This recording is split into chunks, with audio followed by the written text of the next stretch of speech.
اشارہ کر رہی ہے یہ بچہ ایک دن کا کیا بولے گا، یہ بچہ کیا بولے گا؟ قالوا کیف نکلم من کان فی المہد صبیا، وہ بولے ہم کیسے بات کریں اس سے جو پالنے میں بچہ ہے، جو بھی ایک دن کا یا آدھے دن کا کچھ ٹائم کا بچہ ہے، کیا بولے گا؟ حضرت عیسیٰ علیہ السلام نے جب قوم کا غصہ دیکھا، یہ بات سنی، تو کیا مفسرین کرام فرماتے ہیں کہ حضرت عیسیٰ علیہ السلام اپنے بائیں ہاتھ کو ٹیک لگا کر اس طرح بیٹھ گئے شان و شوکت کے ساتھ، اور کیا فرمایا؟ رب کس سے سنے؟ رب فرما رہا ہے قال انی عبد اللہ، بچے نے فرمایا میں ہوں اللہ کا بندہ۔ کیا میں ہوں اللہ کا بندہ؟ آتانی الکتاب وجعلنی نبیا، اس نے مجھے کتاب دی اور مجھے غیب کی خبریں بتانے والا نبی کیا، وجعلنی مبارکا اینما کنت، اور اس نے مجھے مبارک کیا میں کہیں ہوں، واوصانی بالصلاۃ والزکاۃ ما دمت حیا، اور مجھے نماز و زکات کی تاکید فرمائی جب تک جیوں، وبرا بوالدتی ولم یجعلنی جبارا شقیا، اور اپنی ماں سے اچھا سلوک کرنے والا اور مجھے زبردست بدبخت نہ کیا، والسلام علی یوم ولدت ویوم اموت ویوم ابعث حیا، اور وہی سلامتی مجھ پر جس دن میں پیدا ہوا اور جس دن مروں گا اور جس دن زندہ اٹھایا جاؤں گا۔ اللہ، نعرہ تکبیر، نعرہ رسالت، نعرہ حیدری۔ حضرت عیسیٰ علیہ السلام نے جواب دیا۔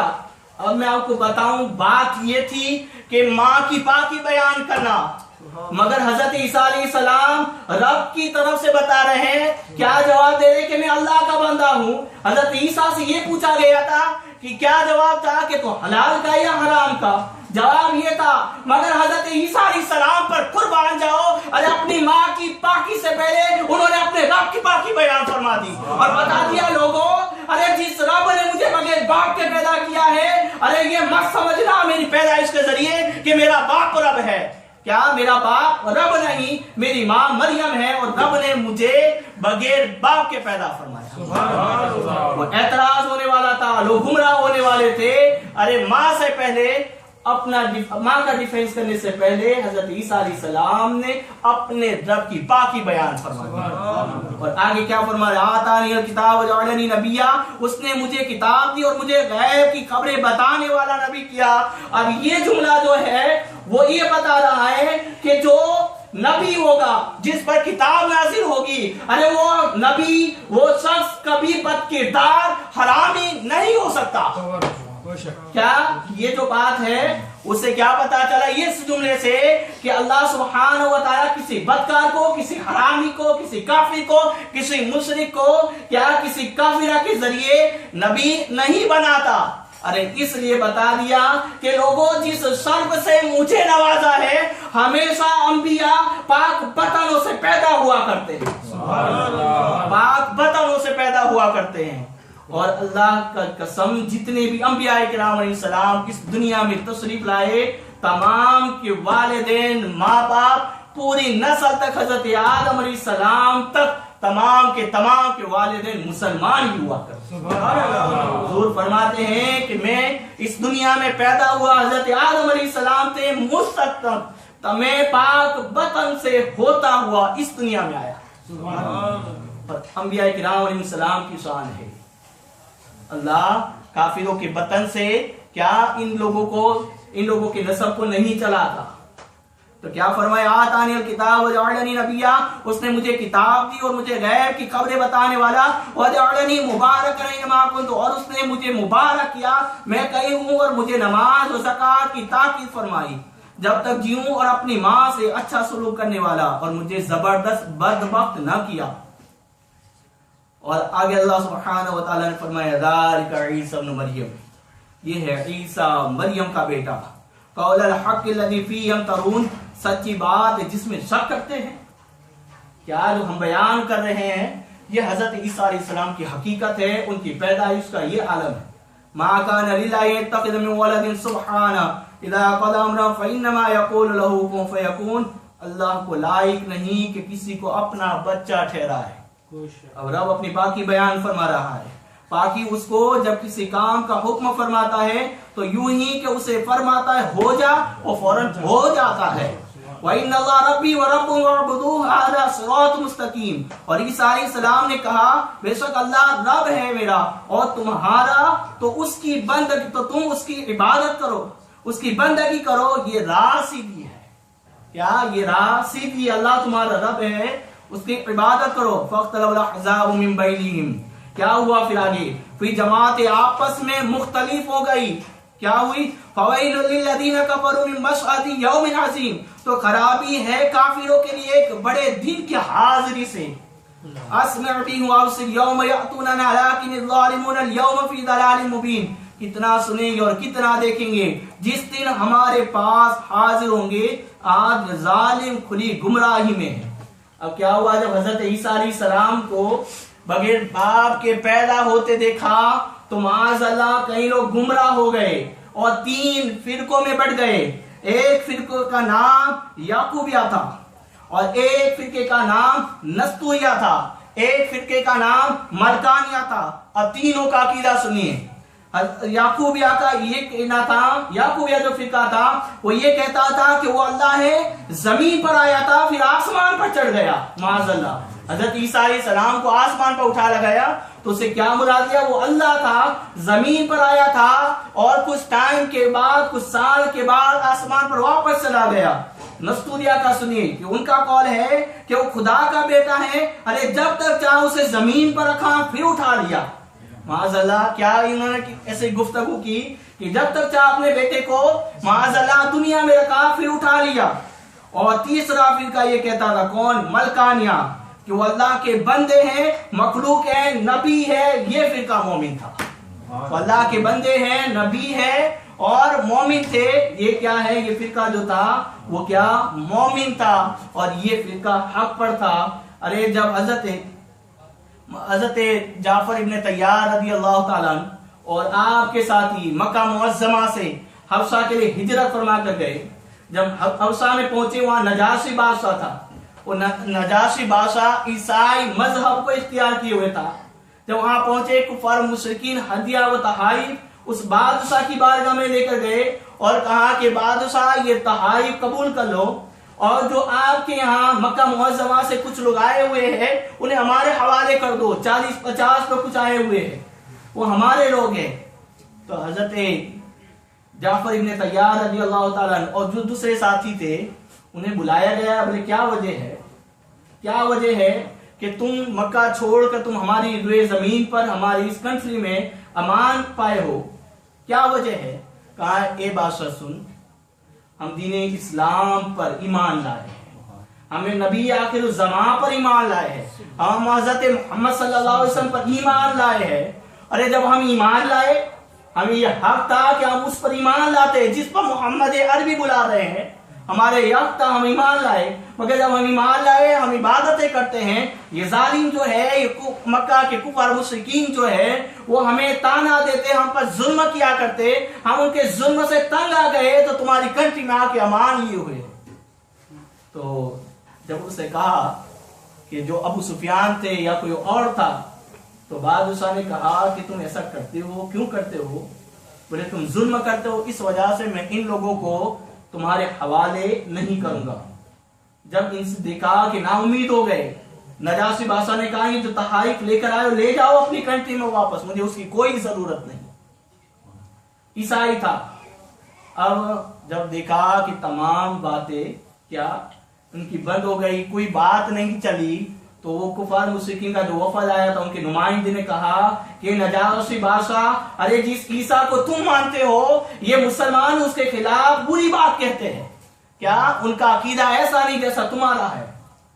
تو حضرت جعفر ابن طیار رضی اللہ تعالیٰ عنہ سے پوچھا گیا کہ بتاؤ کہ تم ہمارے عیسیٰ علیہ السلام اور حضرت مریم کے بارے میں کیا عقیدہ رکھتے ہو؟ حضرت جعفر ابن طیار نے سورہ مریم کے کچھ رکوع پڑھ کر سنائے. ارے نجاشی بادشاہ نے جیسے ہی سنا رونے لگا اور فرمایا کہ جو بات قرآن کہتا ہے قسم خدا کی یہی بات ہماری کتاب میں بھی، یہی بات ہمارے عیسیٰ علیہ السلام نے بھی بتائی ہے اور یہی بات ان کے حوالے بیان کرتے رہے. تو قرآن جو ہے وہی بات بتاتا ہے جو اوریجنل بائبل میں تھی. قرآن وہی بات بیان فرماتا ہے جو حقیقت ہے. قرآن وہی بات فرماتا ہے جو سچ ہے. اس میں کوئی جھوٹ کی آمیزش نہیں. اور کتابوں میں آتا ہے نجاشی بادشاہ کچھ ٹائم کے بعد مسلمان ہو گیا. حضور صلی اللہ علیہ وآلہ وسلم کو جب یہ بات پتہ چلی، خبر ہوئی، حضور صلی اللہ علیہ وآلہ وسلم ہجرت فرما کر مدینہ منورہ تشریف لے جا چکے تھے. حضور نے نجاشی بادشاہ کی نماز جنازہ کئی ہزار میل کے فاصلے پر رہ کر غائبانہ نماز جنازہ ادا فرمائی. کیا اس نجاشی بادشاہ کی نماز جنازہ ادا فرمائی. اب اس کے بارے میں اختلاف ہے کہ اس طرح کی غائبانہ نماز جنازہ شریعت میں ہے یا نہیں.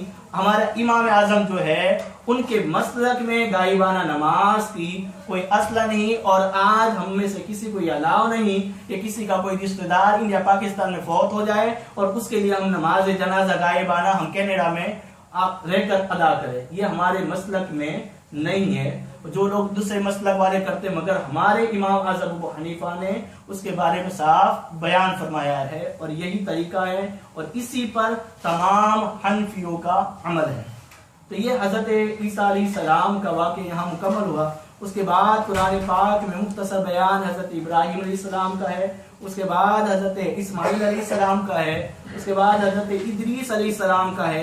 یعنی مختصر جو واقعے تھے سورہ مریم میں، وہ میں نے آپ کو تفصیل کے ساتھ بتانے کی کوشش کی، میں نے بتا دیے.